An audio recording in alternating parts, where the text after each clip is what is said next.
பார்த்தீங்களா எந்த நிலமையில ஆயிடுச்சுன்னு.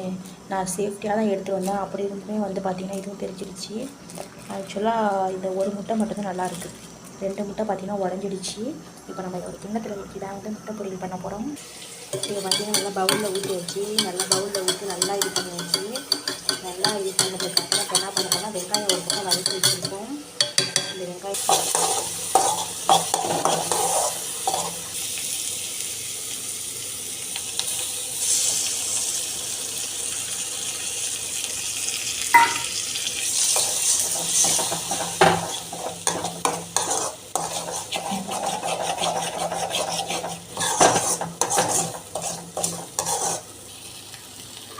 நல்லா பார்த்தீங்கன்னா முட்டை பொரியல் ரெடி ஆகிட்டு இப்படி நம்ம உடச்சி கூலாக கொண்டு வந்தோம். அதை இப்படி ஒரு பவுலில் மாற்றி நம்ம முட்டை பொரியல் ஆக்கிட்டோம்.